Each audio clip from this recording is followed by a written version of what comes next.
NBA playoffs continue on Tuesday night. We have a single game, but it's a big one. Game 5 between the Timberwolves and Spurs. Series tied 2-2, heading back to San Antonio. And I've got free plays and analysis on side total player props coming up in this video for you right here, right now. Hi, this is Steve Merril, WagerTalk.com, right back here on WagerTalk TV. And quick reminder, it is $5 Tuesday, which means all of my best bets are just $5 a piece for Tuesday night. Instant 80% savings on my basketball and baseball best bets for Tuesday night because as you see on your screen, it is $5 Tuesday for each and every play right now at WagerTalk.com. You can get there quicker, including a bonus free play for tonight for Tuesday. Bonus free play on my page as well. Steve Merril, WagerTalk.com, using shortcut you see on your screen, wt.buzz/SM. All right, let's get to game number 5 here Tuesday night between the Spurs and Timberwolves. 8 o'clock Eastern on NBC and Peacock. And the Spurs are back home. And the big news is that Wembanyama on Monday afternoon is cleared to play. He, of course, was ejected in the second quarter on Game 4 Sunday night for the flagrant 2 foul, the elbow to Naz Reid. Reid said, pain is just weakness leaving your body. And he stepped up and had a huge game afterwards. And the Timberwolves got it done. Of course, they were winning after the first quarter by 4, and they were up by 4 at the half. So it did make a difference, no question about it. But Minnesota was playing tough even when Wemby was on the court. Spurs actually had an 8-point win in the third quarter. They played better without Wemby, and then the T-Wolves won the fourth quarter by 9, ended up winning by 5, 114-109. And the game also went over the total for the third straight game in this series. Keep in mind, Game 1 in San Antonio last week was that big upset by the T-Wolves, 104-102. Went from like an 11-point dog to a 9-point dog when Anthony Edwards surprisingly returned, and he's been in every game since, and he's been having big games. Edwards was huge the other night on Sunday, and in the starting lineup now the last couple games, he played 40 minutes, 22 shot attempts, 36 points. We're never looking to fade Edwards. However, I do think the T-Wolves come back down to earth in this game. Series tied 2-2 now. The Spurs are the better team, and assuming that Wembanyama does not get ejected again, I like San Antonio in this matchup. If you're going to play it, I would lay it with the Spurs minus the 10 to 10.5. Yes, it's a big number, but some of the public consensus I'm looking at looks like they're leaning towards the T-Wolves. You know, that's how it works. The public sees the T-Wolves win 2 of the 4 games as a dog, and they're like, boy, they can hang within the 10.5, and maybe they can, but I don't see them winning this game, and I'm not going to take a team just to cover when I don't think they're going to win. So if you're going to play it, I would lay it with San Antonio minus the 10.5. I look for a double-digit bounce-back win from who I rank as the second best team in the NBA. Yes, the Thunder are the best team. They're minus money to win the championship. But keep in mind, OKC in the regular season was only the 7th-ranked offensive efficiency team. They were number 1 defense.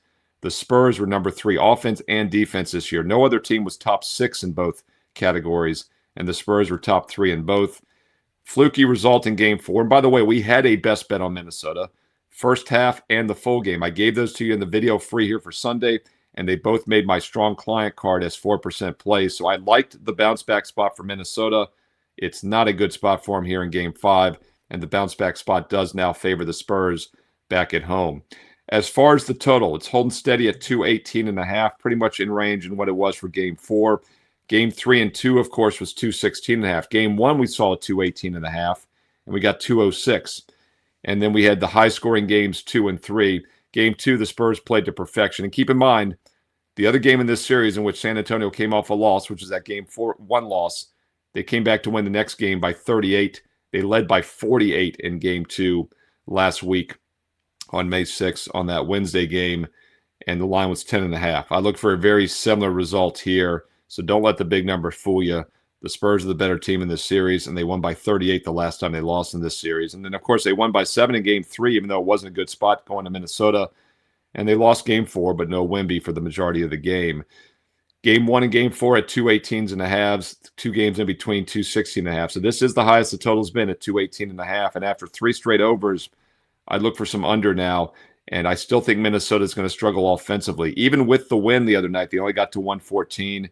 They only had 108, 195, and 104 in the other 3 games. So if I look at the Spurs and I look at the under, then obviously we're going to look at the team total under for Minnesota. Under 104 is the team total. T-Wolves under 104, I think, makes a lot of sense as they have scored 108 or less in 3 of their 4 games this year, and they've scored 104 or less in 2 of those 4. Look for the T-Wolves under 104 if you're looking at the team total in this game as well. Now, if we're looking for Minnesota team total under, the player props we probably want to start looking at are some T-Wolves under. We'll look at some guys that are due to regress. Gobert had a big game, to say the least. And I've mentioned Gobert sometimes goes missing in the playoffs. He's had some big games against the Spurs in recent years, which is surprising because you would think with a big man like Wembanyama on the other side, you wouldn't be scoring much. Now, of course, Wembanyama played less than half the game, and Gobert took advantage. 11 points, 13 rebounds. Well, 4 for 7 shooting, but he only got to the free throw line 4 times. Gobert likely to regress here a bit in game number 5, especially with Wemby back out there. And one interesting angle, they're both Frenchmen. They know each other well. So Gobert's a guy I would probably look to fade here in game number 5.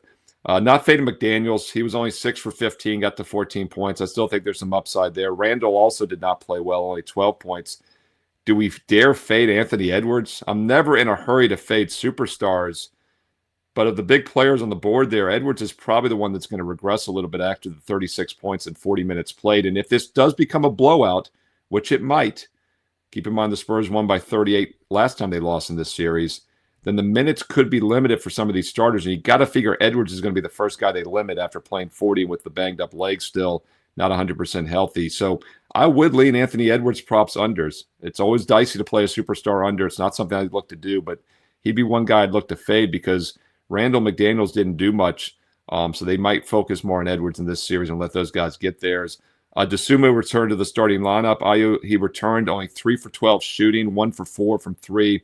He'd come off the bench in the previous game after missing 3 straight games. He might shoot a little bit better. He only had 10 points. And there again, if Edwards doesn't play as much, DeSumo gets those minutes normally. One guy that does probably regress, and this might be the best fade actually, we'll look at Naz Reid. 30 minutes off the bench, 15 points, 6 for 12 shooting. And once again, he got Wemby ejected. Got to figure they're coming after him in this game. So Naz Reid props are probably worth a look to the under. He's priced at 11.5. He's been anywhere from 11.5 to 12.5 in the 4 games so far.